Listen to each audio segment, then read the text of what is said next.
Sorry for the interruption. Actually, current gone. So anyway, we'll start back. We have done with national. So now we're supposed to do sports. But before that, one of our friend have asked, Muhammad Nuruddin, he have asked, Bhagalpur is also known as, so Bhagalpur is basically known as city of silks. Okay, Bhagalpur is in Bihar. It is known as the city of silks. Okay, now we'll start back.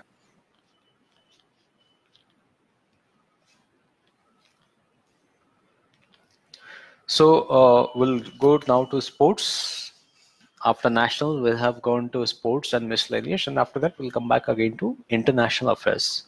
So in sports, I have taken this because this is quite in memory of almost many of us, right? Because recently France have lifted the cup by taking advantage from Croatia.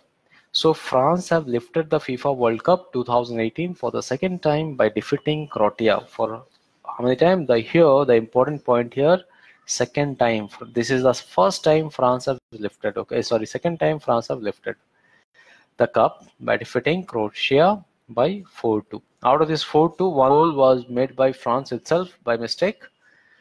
Apart from this, this champs, the captain on the French side, okay, in 1998 became the third man to win the World Cup as a player. He's the basically third time been in the squad to be a winner and coach after Brazil's Mario Zagallo and Germany's Franz Beckenbauer. So these are the points given in the newspaper. Apart from this, Belgium won second runners-up position, right? This is in news. And bit more. Croatia captain, who was the captain of Croatia? Generally what happened, we remember the winning team, but we don't remember the team which lost. So the Croatia captain Luka Modric has won the FIFA Golden Ball, right? England national football captain Harry Kane was awarded the Golden Boot for scoring the most goals. Harry Kane was from which place? England. Luka Modric was from Croatia, he was also the center person in center. Belgium's Thibaut Courtois won the Golden Globe for best goalkeeper. Now these are basically the points given in the newspaper. What we are going to do is again to create the dots. So when we are going to create the dots, it is FIFA, right? FIFA full form is what? International Federation of Association Football. So first is important peaks, and one I have kept it as geography. Again, we could have connected more dots, but to keep it very simple and understanding so that it will cover within a time frame, what I've done, first important peaks. Important peaks means these are the peaks which are quite very essential in exam point of view. Okay. Founded, president, eligible teams, final team, result. Founded means when it was founded.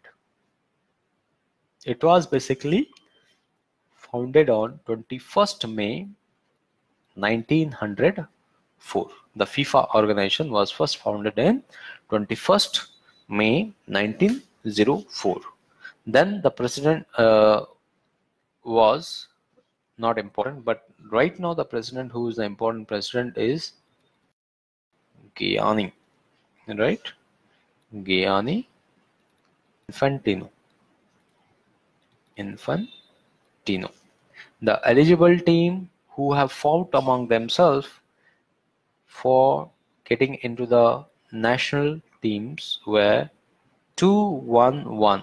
2-1-1 eligible team have fought with each other till the final teams were formed for the World Cup. How many final teams were formed? 32. And what was the result?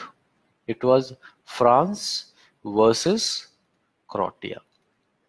And the interesting thing is both are in Europe. Both are located in Europe, right? So this is one. Then we'll go to geography. What is the geography? Geography is FIFA World Cup. Where FIFA World Cup was played? FIFA World Cup was played in this. Russia, the red mark. This is Russia, right? So FIFA 2018 was played in Russia. So those are the places on which it was played. St. Petersburg. St. Petersburg and Moscow, for your information, St. Petersburg and Moscow are the two very important cities of Russia, right? Basically, those are the two financial cities of Russia. So apart from this, places where it was played, what? Kaliningrad, Saransk, Samara, Kazan. Kazan is one of the place. It is also called as place of not good luck, because teams like Brazil and Argentina have lost. Nizhny Novgorod, Yekaterinburg, Volgograd, Rostov, and Sochi. Sochi is again a very important place. Okay, so Sochi, Moscow, and St. Petersburg. These are the three important places and important cities of Russia. So FIFA 2018 was played in Russia. So when it's Russia, we need to understand who is the president. The president is Vladimir Putin, who have been president for the 4th time consecutive. Okay, the currency. What is the currency of Russia? Russian ruble. Right? What is the population of Russia? 14.43 crores. Russia was earlier known as USSR. Basically, in short, it was called as Soviet Union. Russia became independent only in 1991 and have got 11 time zones.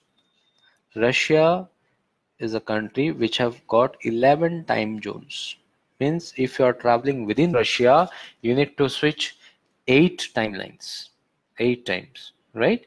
So that is how, that is all about Russia. So you can see from sports we are moving to geography. Now even you can further go to history also, like in Russia, if you start discussing that how independence of Russia started, it was USSR, which countries were there in USSR, why it got separated, what was the benefit, what happened, what was Ottoman War was there, right? So we get into history as well. So you can see here from sports how we are linking things to different way. So instead of studying different chapters, it is very important for you to pick one topic and to connect all these points, right? So as I have told, now based on geography, you can see here on the north it is Arctic Ocean, on the southeast it is Pacific Ocean, and to the southwest it is Indian Ocean, which is obviously very down. Obviously after crossing this many places only it comes to Indian Ocean, but the two oceans which connect it is situated directly is Arctic Ocean and the Pacific Ocean, right? Now that was all FIFA to 2018. Now the ball have shifted to some other country.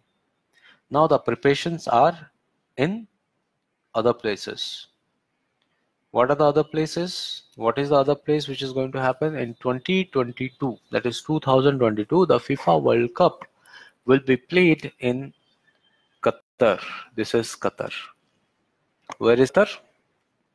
Capital of Qatar is Doha, right?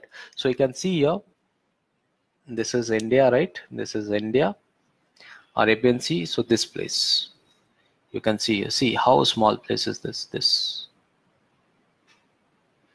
right? So Qatar is here, which is making a boundary with Saudi Arabia, right? It is a boundary to Saudi Arabia, and with sea borders, it is with the United Arabs and Oman, whereas in the west it is Kuwait. Okay, so Qatar, this is Qatar, this part, right? This red portion. So this Qatar is basically, now how the geography will be, Qatar's geography is like, when I expand this, in the top side there is Persian Gulf, Persian, this side it is Gulf, and in the left hand side it is Gulf of Bahrain, Gulf of Bahrain, right?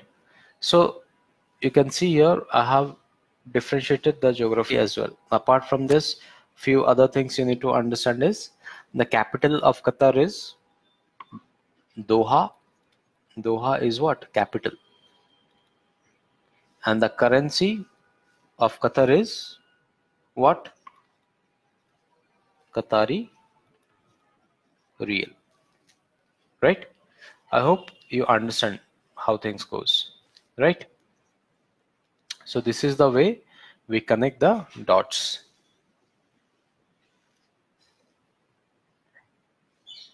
Now we are done with sports. I hope you are well versed with this, how to connect, how to study current affairs. By now you must be clear how we have to pick things and how we have to connect things as well, right?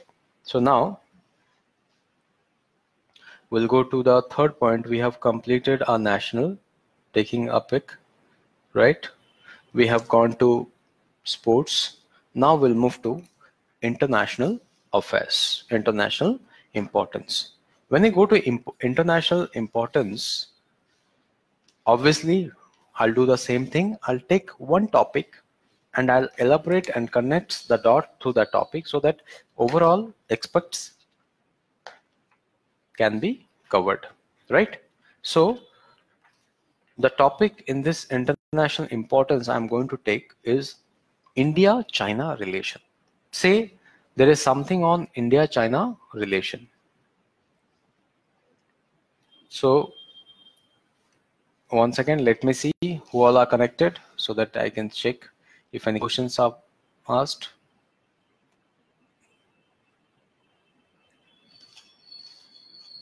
If you have any questions, you can comment over here.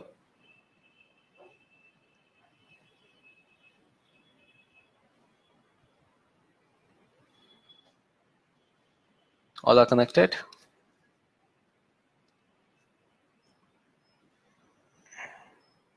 Okay.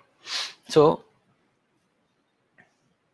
first, in India-China relation, what I have done is, like I was making dots over here. Here, what I have done is, I have divided the topics within this India-China relation. The first topic I have taken is PRC. PRC stands for People's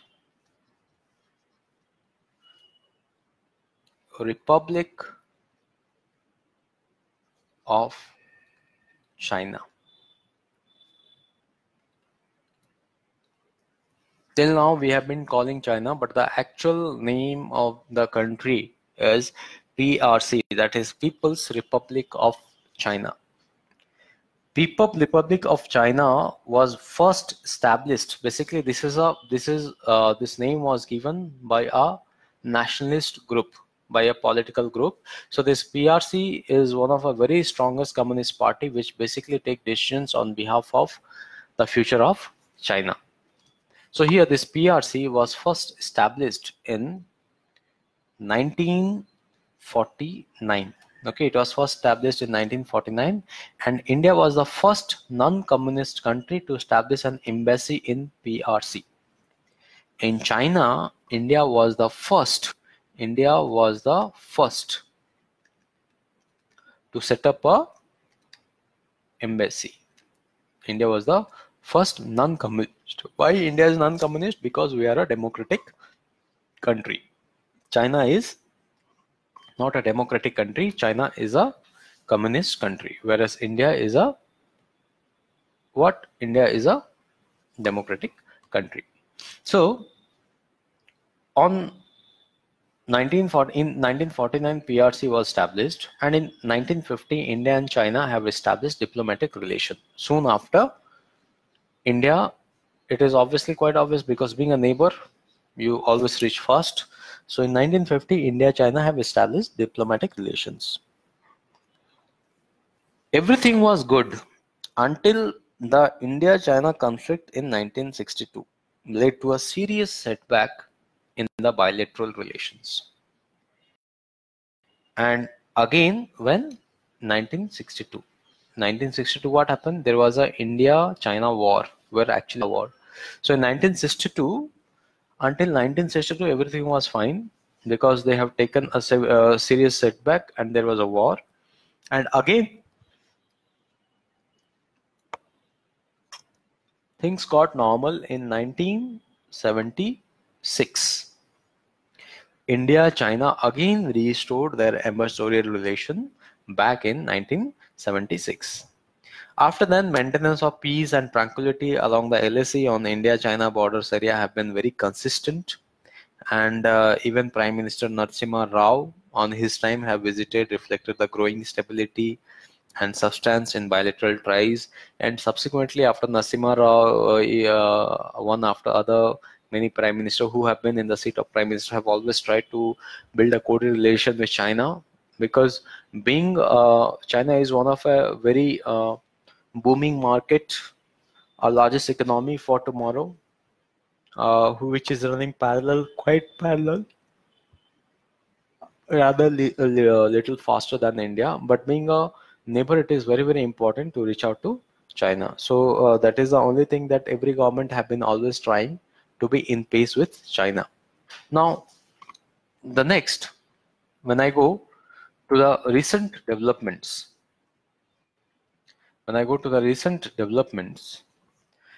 recent development means what? Basically, the recent development when it happened is when Prime Minister Narendra Modi have become the prime minister, and in the oath taking he have invited the neighbor countries to be present in his oath ceremony. So it was very clear, the agenda was very clear to build a cordial relation. And even during his visit to China, the first visit, that is 2015, by the Prime Minister Modi after he came to power, 24 agreements were signed on government to government side, out of which 26 MOUs, 24 agreements, 26 MOUs on business to business side, and 2 joint statements, including one on climate change, was also dealt. Apart from this, what happened here, it was the largest indeed.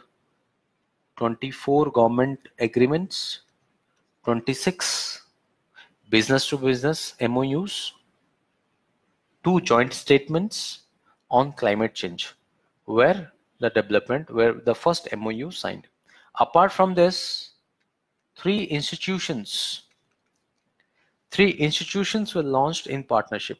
The first was the Center for Gandhian and Indian Studies that was established in Shanghai, Yoga College in Kunming, National Institutes for Skill Development and Entrepreneurship in Ahmedabad.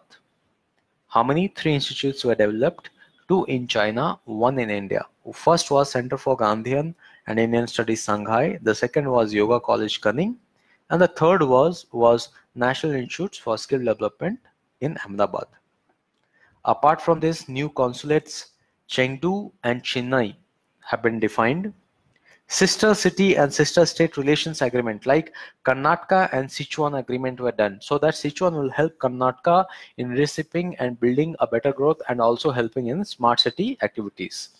Similarly, China and Chongqing, Hyderabad and Qingdao, Aurangabad and Dongguan.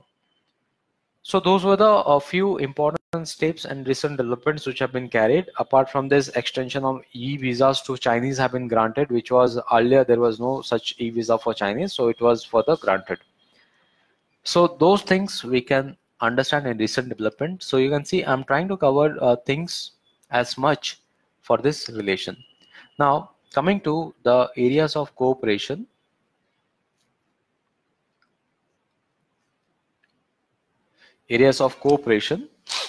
Here we have been trying to cooperate in 4 areas. I'll basically divide this.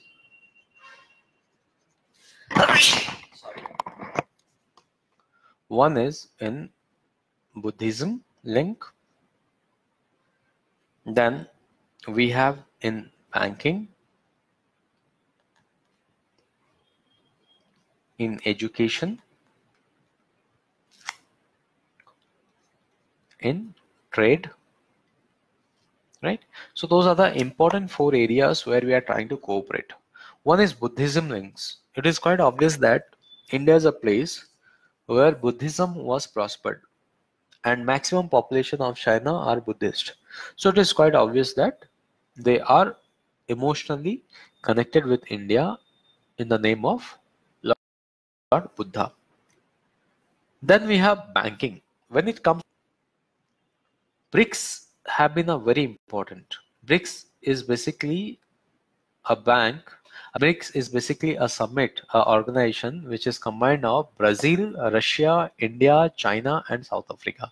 Out of this, China and India have been very active in this particular bank, and all this organization have developed one bank that is called as New Development Bank, which is situated in Shanghai and headed by Indian executive, right? So this was in banking. Apart from this, India was also a founding members of Asian Development Bank. Apart from BRICS that have developed New Development Bank, India have been also a founding member of Asian Development Bank, which plans to be formally established by years and seeks to emulate institutions such as World Bank and IMF. Basically, the core idea to carry this new banks by India, China, basically taking a leadership role in this was to counter or to create a banking sector quite similar to World Bank and IMF, so that every time the country need not need to depend on this World Bank and IMF for loans for carrying out social activities in the country, right? So that was our main purpose. In terms of education areas, as I have already told, there is always education exchange program. Under this agreement, 25 students are provided government scholarship for higher studies in each country. Like 25 students from India and 25 students from China will, each of one of them will get a scholarship to go to each other's country and to carry out their higher studies on government scholarship. Apart from this, earlier I have told in recent development itself that three institutions have been proposed by both the countries, two in China, one skill development center in Ahmedabad in India will be coordinated in accordance with China, whereas the other one yoga center and Gandhian center in China, right? So those are in education areas. Coming to trade, we have a big issue in trade because our import is more compared to exports. Like for example, our import as on few months ago, I have taken the record, I remember is the import we do is 58.4 billion dollar. This is the import, but what we are exporting is 16.4 billion. This I am telling you 2014 record. Since I haven't captured the recent one, I don't remember the recent one. So this is 14 record I'm talking. So this gap, you can see there is a gap. The gap then was 30 and now it is expected that it have gone till 100, 60 to 100. The gap is between now 60 to 100 billion dollars. So that is why India is concerned on trade, because our imports are more compared to exports. Each sides are basically seeking 100 billion trade by 2014, and it is expected it will reach to 250 billion very soon. China exports far more than India, no doubt in this. So that is what something India is actually looking into and trying to come to a conclusion. So this was on areas of cooperation. Coming to areas of competition. Here competition, the first competition is on Africa. Now when it is India and China, you would have never thought of Africa, right? See, but I am dragging Africa over here. Here the main competition here is two things. One example is Africa, the recent one, and one in foreign policy. Like China is trying to be much more friendly and trying to influence Nepal, Bangladesh, Sri Lanka, Maldives against India, right? So that is a foreign policy China is trying to put. Anyway, coming back, the areas of competition here is Africa and foreign policy. When it comes to Africa, the competition in Africa is quite unsurprising because the abundance of natural resources. Africa is a nation which is having abundance amount of natural resources. So having said this, when there is abundance amount of natural resources, definitely the countries will be trying to explore.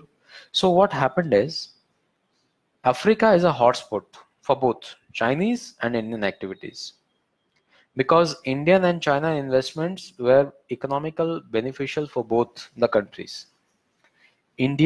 What India did is, India from very long time have been quietly building the presence in Africa. Though it is not very open, but actually India is trying very secretly to build the presence in Africa, basically to take the deals, to take the minerals, to do much more business with Africa, where it should be a win-win for both our countries, India as well as Africa. Now, seeing this, China is also now in the race. Indirectly, the increase of India and Chinese firm is actually affecting US and Europeans as well. Right now, maximum firms are from India and China in Africa. And the best thing over here is that basically India's soft power in terms of Africa is quite good compared to other countries. So that was the only reason that countries like Sudan, where Indians have attained near complete control of local oil and natural gas industries. Basically in Sudan, we have a very much good control in the local oil and natural gas industries. Whereas the US $4 billion project like Jico Steel was also taken by India's SR group, as various China's group have bid for it, but India got that bid because of soft power by the Indian government. So those are that is one of the important fact. Like Africa is one point or the area of competition with China, where China is also trying to build as much as possibilities. So apart from Africa, China is also trying to influence Nepal, Bangladesh, Pakistan. Obviously, Pakistan is a good friend of China, all-weather friend. Sri Lanka, Myanmar, and Maldives. These places are strategically very important for India because they play a very vital role in Act East as well as in the western part. So India is also countering that by coming up with different policies. But right now, the position of India is not that good with Nepal, with Sri Lanka, and Maldives, because recently Maldives have been not issuing any visas to Indians because of allowing the former president in India and helping him out, right? So there are lot many things. When we'll be discussing more in details in some other topic, we'll discuss that, because we have a limited time over here. So that is one area where there is a conflict, there is a competition with India, and there is a competition in India and China. Apart from this, there is a foreign policy, which is also an important point and a bird's eye view for the two countries. China and India are still strategic rivals. Like alongside US, Japan, and Australia, India have an interest offsetting China's dominance over Asia. There is no doubt in this. So New Delhi, basically India, New Delhi, you say New Delhi or India is eagerly working to get its permanent membership in UNSC. Basically, this foreign policy is the important things India is trying to do is India is trying to get a permanent seat in UNSC as a primary national goal. China is blocking again and again. That is one point. Then China is also blocking the energy and so, which we'll be talking in areas of conflict. So one thing is that UNSC, which is quite important from India, because India have been affected from a long time by terrorists, by terrorism activities. So India deserved that to be a part of UNSC, that is Security Council, United Nations Security Council, so that India can put points and could take also decisions and be a important member whose decision will really matter in terms of terrorism, because India have been going since a long time, right? But China have been blocking again and again, not allowing permanent membership to India in under UNSC, stating that if India gets UNSC, then Pakistan should also be given them. So those are the kind of conflicts China is rising, but India is rising because of terrorism and obviously to show soft power in terms of leadership. Apart from this, what important things we can know here, like the rivalry, as I already told, the conflict areas like Myanmar, Nepal, Maldives, those are already going on, and the government is trying to come to a conclusion and to come out of these disputes. Apart from this, sale of Akash missiles to Vietnam. India have actually sold some Akash missiles which have developed by India. Akash missiles are the missiles which are surface to surface, which are, sorry, earth to surface, have been sold to basically Vietnam and other defense equipments, and this have not gone well with China. China is not comfortable with this. So that is, even that is one point. Like apart from these countries, Vietnam have also come across this. Then block of Masood Azhar. China have been always blocking Masood Azhar, who have been a terrorist, who have been mastermind in the many terrorist activities, many terror activities in India. And moreover, blocking NSG, that is nuclear supplier group, right? So those are the areas where China have been blocking India and India have been countering. Okay, so this is what we can discuss in areas of competition. When it comes to areas of conflict, the very first conflict why China have been behaving so arrogantly with India is the Tibet and Dalai Lama. You all must be no, aware of this. The areas of conflict. The first area of conflict is, I'll point this one as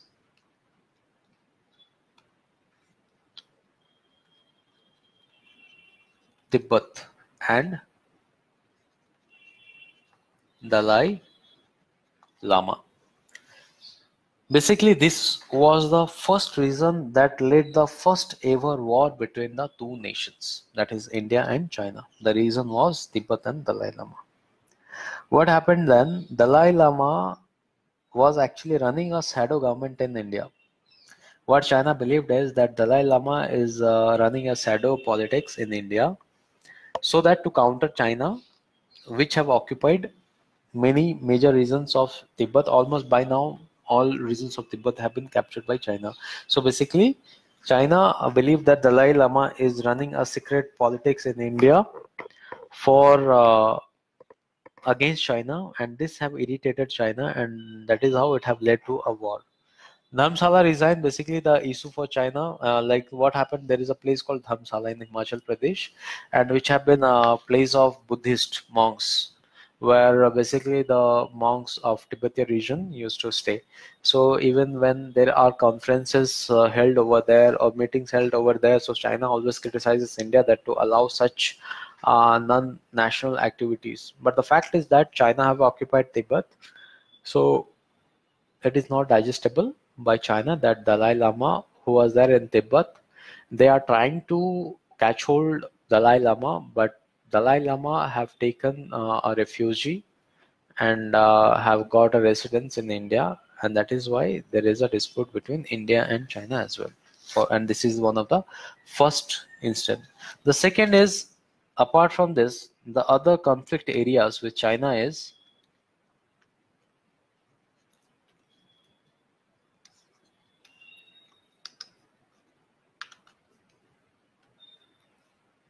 apart from this, the other area is border areas, right? Like in Jammu and Kashmir, this is Jammu and Kashmir. This is Pakistan, sorry, Indian occupied Kashmir.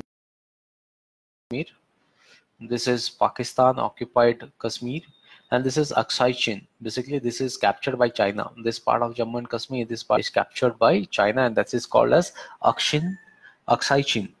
Okay, and even in Arunachal Pradesh. Now, when you go to the diagram, if you come like this, so this part, this is what? This is Arunachal Pradesh. Even Arunachal Pradesh, China expect that even Arunachal Pradesh is the part of sovereignty of China, right? So these are the few important areas: Tibet, border areas, and even the sea, that is maritime and water issues as well. Pakistan, we are not going to discuss Pakistan because we all are aware of it, but I'll be basically discussing here the things which you are not clear and you are little known about. Okay, so first is Tibet, Dalai Lama border. Then is South China Sea. South China Sea means China is trying to build a sea, artificial sea, which is indeed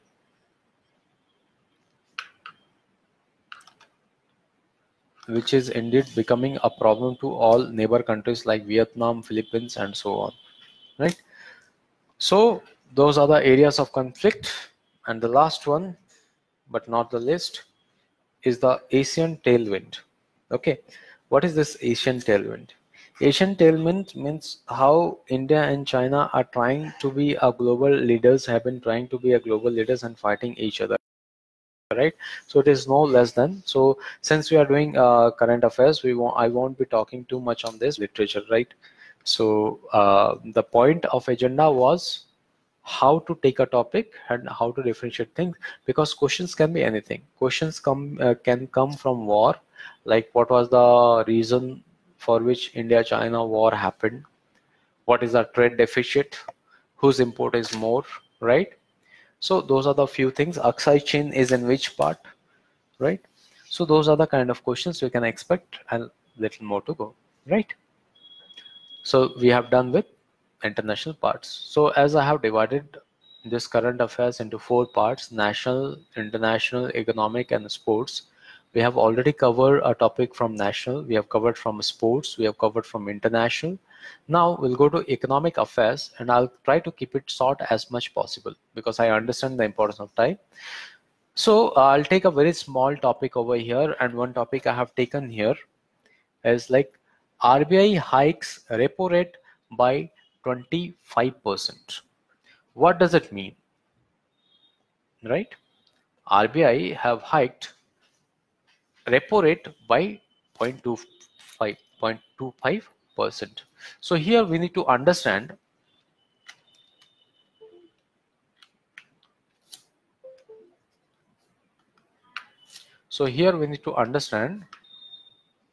one second. So here we need to understand that the RBI hike, what is the function? We need to first understand what is RBI's function. RBI full form is Reserve Bank of India. Okay, the function of RBI is to regulate banks. Like there are many banks. Think of all the banks are the teachers or the students, and RBI as a principal. So what RBI do is, RBI basically regulates the bank.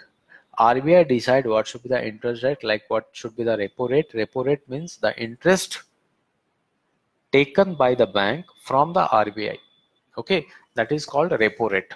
Now, if the Reserve Bank takes money from the banks or take a loan from the banks, that will call reverse repo rate.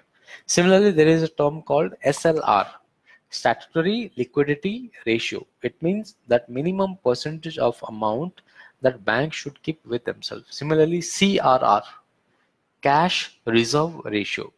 That is the ratio, that is the amount which the banks are supposed to keep them. Like that CRR is 4. It means 4% of the money should be there in the banks, right? Similarly, when the discussion is on RBI, the topic is on RBI, so we can connect the dots on this particular RBI, like history, what is the function and roles, and so on. So when we'll be coming to our next class, we'll be elaborating more with a better topic. The only reason today's class was basically an introduction class, and the main reasons of discussing all this factor is to bring an exposure, or to give an exposure the way by which we should be doing current affairs, the way by which we should be learning current affairs, right?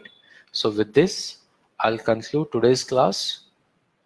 I wish you good luck, and we'll be in the same time, we'll meet again in our next class with a very new topics, interesting topic. Till then, take care and goodbye.